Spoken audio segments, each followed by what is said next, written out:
In the name of the Father, and of the Son, and of the Holy Spirit, one God. Amen. Brothers and sisters in Christ, today we commemorate this, the first Sunday of Great Lent, what is commonly called the Sunday of Orthodoxy. It's also called the Triumph of Orthodoxy. I'll unpack that as we go along here.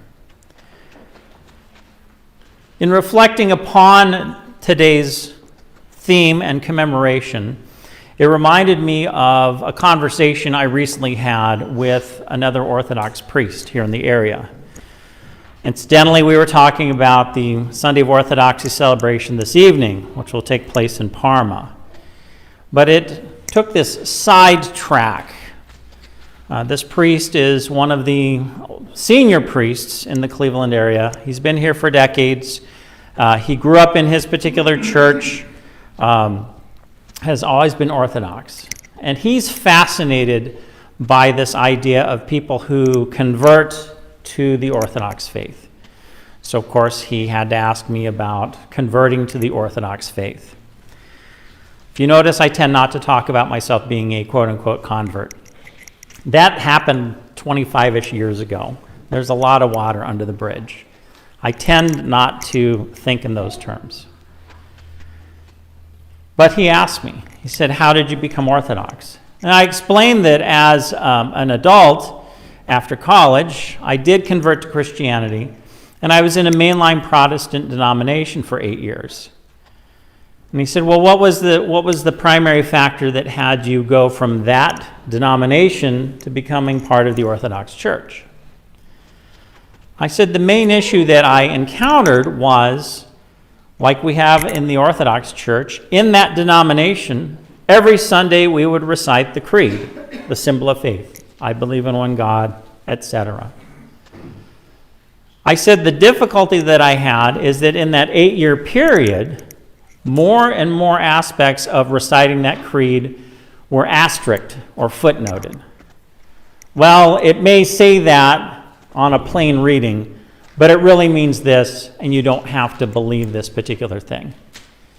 It was minimizing it over time until it got to the point where, well, what I was reciting 8 years ago when I came to this church and what I'm reciting now are two different creeds. And in parallel, looking at the Orthodox Church, we don't footnote or asterisk or explain away elements of the creed. And upon reflection, in the past 25 years, I've never gotten a memo from a bishop with a footnote or an asterisk saying, well, we're going to change what this means in the creed. It doesn't change. And that's important. I'll unpack that a little bit more. The idea that our faith doesn't change really is a key element of what we have in this commemoration on the Sunday of Orthodoxy. The thing that we see and affirm most of all on this Sunday is icons and iconography. At the end of the liturgy, as we do every year on this Sunday, we'll do a procession. And we'll read this statement about icons. And I will chant this little piece, "Who is so great a God as our God." And so it's all stirring, but we don't necessarily look at the details there. There is a historic lesson and moment that we look at and parse out, but it gets back to this issue of unchangeability of our faith. So I had to scribble a couple of dates. I'm not good at memorizing dates, but I know the flow of what happened here. So if you can imagine our faith back in the 700s. So, of course, this is the height of the Byzantine Empire, the height of the ecumenical patriarchate. There's this idea of symphonia, where the church and the state function together, and it all works, and it's glorious. But during that time, there was also the rise of Islam.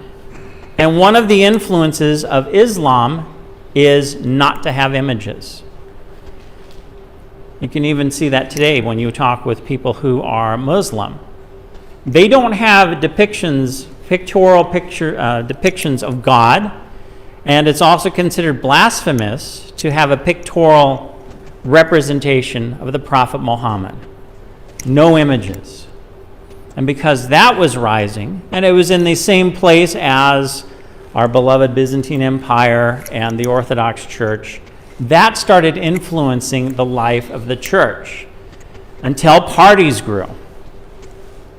One party, we've always had the icons. We always used them. Why would we change? And this other party, the iconoclasts, oh no, that's idolatry. We can't have that. We need to remove them from the church. And it came to, here's my first date, 726. This Emperor Leo, because he ran the state and it was in close conjunction with the function of the church, he could say, legally, we're not going to have icons in churches anymore. And he took them out. But the controversy continued, this back and forth. Can we have them? Can we not have them?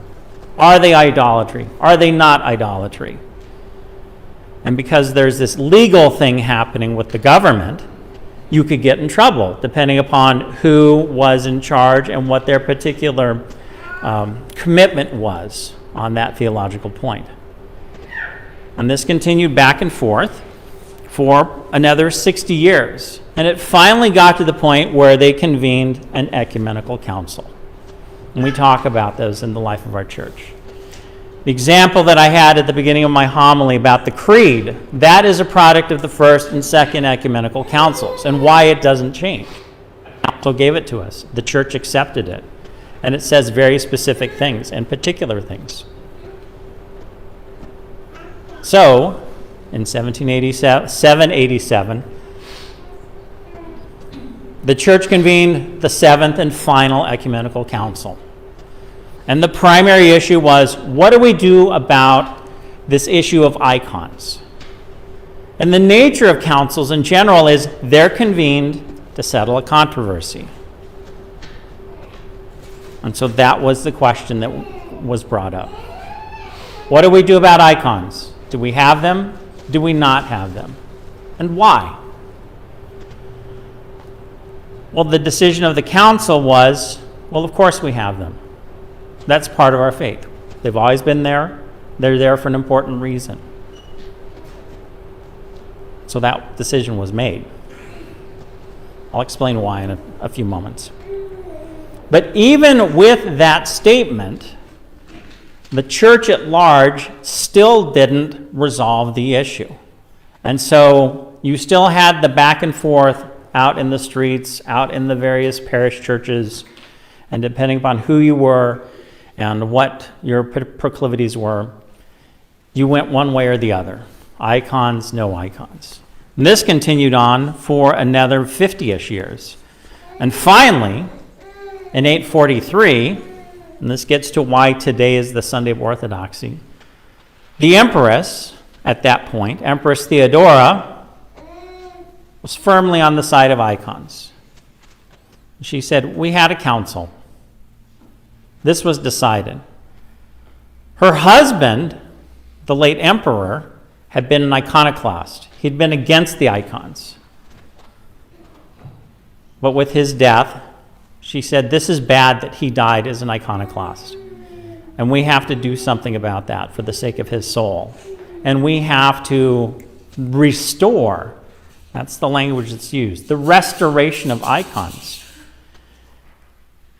And so on the first Sunday of Great Lent in 843, along with the ecumenical patriarch, they had a procession where they brought out the icons and they took them back into the churches and hung them up again and said, we're done. This has been settled. They're back in the churches. We're done. And that ended the controversy. That's the history lesson. The unchangeable, the why. Often the challenge is brought, and we even hear it today. Oh, you have images. You are idolaters. You worship pictures in your church. And we'll even have the Old Testament cited. You know, there is in the Ten Commandments. You won't have idols. You won't have graven images, is the language.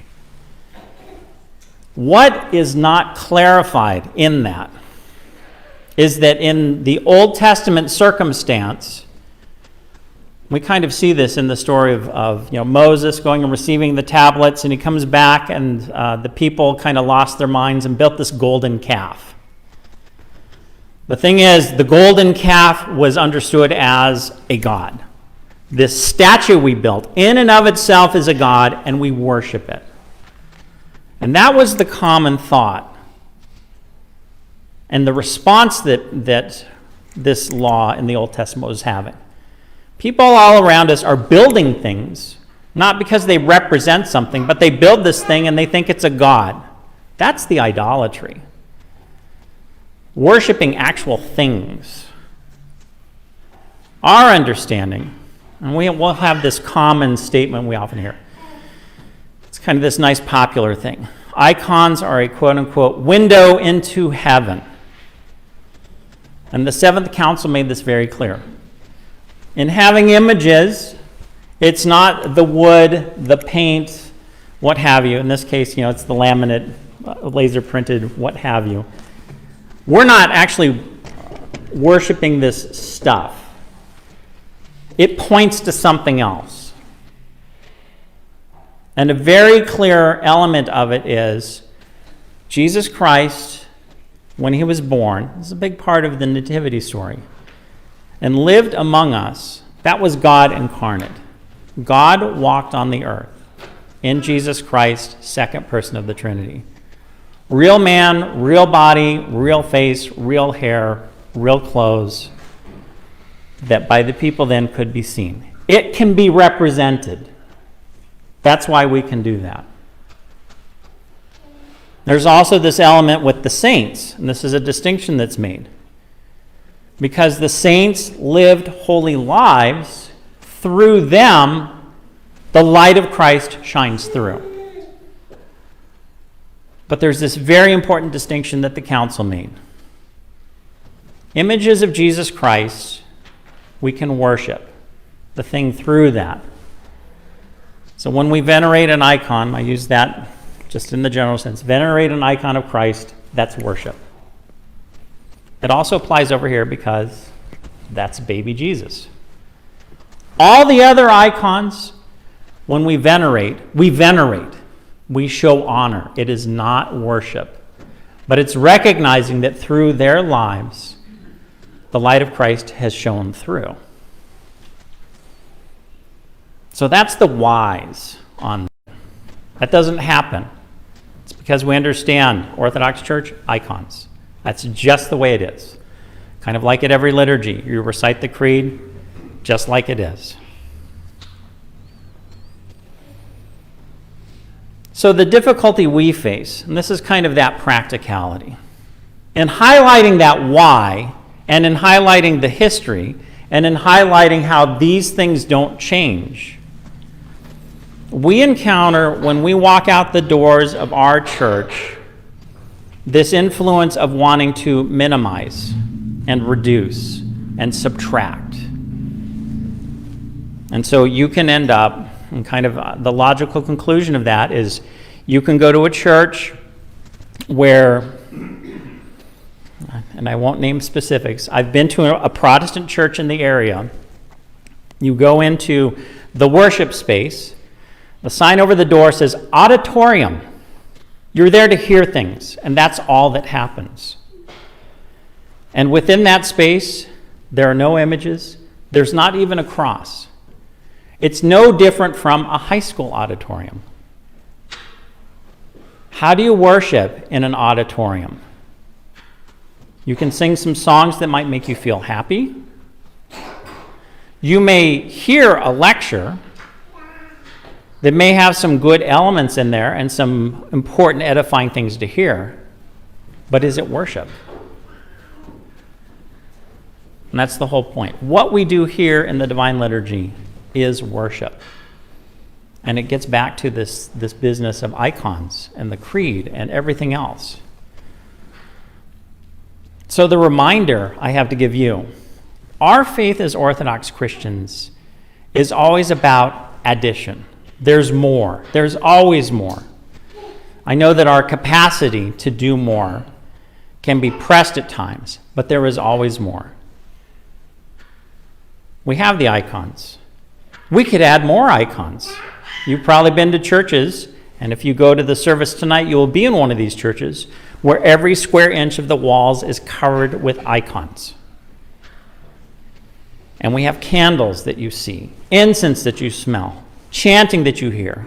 We make motions with our bodies. We make crosses. We bow. There's always more. I don't focus on this a lot during Great Lent, but the first week of Lent, we're actually supposed to do one service every single night. I know that's kind of a hard press for our community, but there's more that we could be doing with our worship schedule. There are major saints that we could do liturgies for their feast days. That's more. It has to do with the strength of our community. But we offer a lot already. So do we approach our faith with, how can I incorporate more of this into my life and see the beauty of what we believe and grow closer to Jesus Christ through that? That's the point. We do these things to grow closer to Jesus Christ. Or is it about the outside influence? Are we trying to minimize, subtract, eliminate? Can we do the service shorter, Father? Do we really have to do this on this particular night? Do we really have to fast during Lent? All of those sorts of questions that can come up. When it's, how can I do this better? How can I participate in this better? How can I do this in a way that it is not overwhelming, but it adds to my life and I participate in it? That's the picture that we have. So we can always strive towards more because the church always has more to offer. And we can rest with comfort in knowing that what we have, especially this Sunday of Orthodoxy, is not a negotiable. And we know that whenever we go to church, we will see an image of Jesus Christ. And we can come and encounter Christ through that image. So we celebrate this, the Sunday of Orthodoxy. Glory to Jesus Christ. Glory forever.